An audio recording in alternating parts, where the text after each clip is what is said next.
I think to be a good leader, you have to be a good listener. Because you're trying to get people to move in a direction. And if you don't know what the stumbling blocks are that keep them from going in that direction, then you can't help them overcome them. It's essential that a leader have a desire to serve others. And that is truly what makes a leader special, is that their focus is on serving others as opposed to gaining for themselves.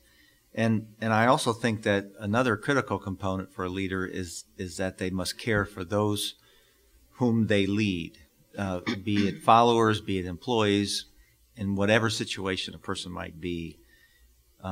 That's, I think, a critical component. And in the research that I did for my dissertation, caring for others was one of the most important variables for a leader in terms of how they were perceived by those who followed them.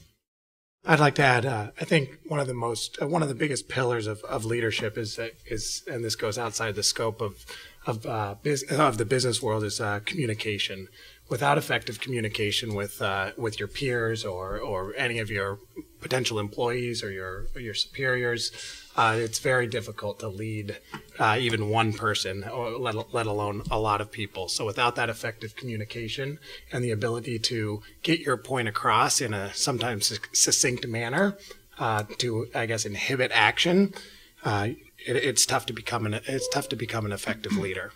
You know, there's a lot of knowledge, obviously, that's needed, but I think about things like transparency, respect, the ability to, all about accountability. And so when you think about accountability, you have to think about things like your integrity. You hold yourself accountable to others and to yourself. And innovation, I think, is another part of the quality of a good leader. But enveloping all of that, as I see it, is just having really strong emotional intelligence and really being able to, scan the group, read the group, understand the group. And, you can't just come in with your head down and your mindset and this is the way it's going to be and, my way or the highway type of thing. And you really need to read the group you're around and really work with those individuals, because if the group isn't ready to move when you are, the group will never move with you. The first and foremost thing I would say is to be genuine. Everybody's different. And if you are being you as a leader, it's going to show. And in contrast, if you're not being you as a leader, that's also going to show. So you really have to be as true to yourself as anything else. That having been said, the second point that I would make, which I think picks up on some things Jerry said, is to be empathetic in the strictest sense of that word. Think about the situations from the people's perspective who you're leading. And if you can put yourself in their shoes more often than not, as you go through working with them, you're going to make some really good decisions and you're going to be able to navigate any difficulties very well. And the third and final thing goes all the way back to what Toby said. You're there to serve. You're a leader.